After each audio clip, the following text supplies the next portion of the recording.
I rejected a man. He slashed my tire. I rejected a man and he slashed my tire.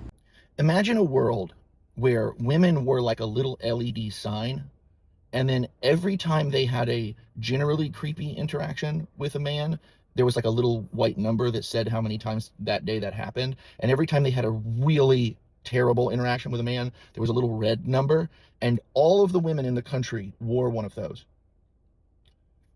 Would you believe them then? Would you maybe believe them then? Because like this,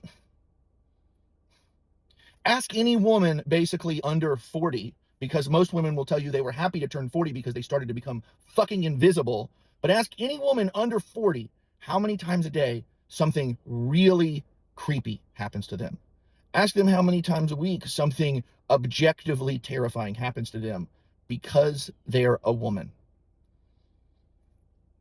They don't like pumping gas by themselves because of not just like, oh, I was pumping gas by myself and one time a weird dude hit on me and wouldn't let it go. No, I was pumping gas by myself this week and it happened a fucking again where some weirdo wouldn't take no for an answer. Oh, look, I was walking down the sidewalk because I got off the train and a fucking weirdo followed me for 7 blocks. And then the second that I walked into my, place I was going, he turned around and walked back the other direction. Not he was going the same way. He turned around and walked the other direction. The type of men that sit here on God's green earth and somehow want to pretend that this shit happening right in front of their fucking faces.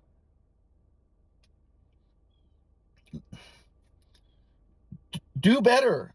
Human beings, men, do better, because you don't understand why they choose the bear. It's not because the bear is safer. It's because they know what to fucking expect from the bear. Because every fucking man out in the world to them seems like the scorpion that's trying to cross the river on the fox's back and says, don't worry, I won't hurt you. Don't worry, I won't hurt you. And then, well, okay. And then you get trusted. And then halfway across the river, why did you sting me? That's what I do. That's what it feels like. So you're going to sit here and be fucking pissy pants because you need to genuinely demonstrate that you're actually safe, when too often, a very chunky minority of men are pretending to be safe until they don't get what they fucking want.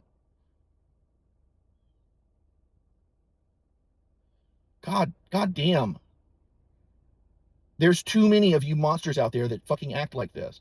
Like, no, it's not most. It's so many that every fucking woman experiences this.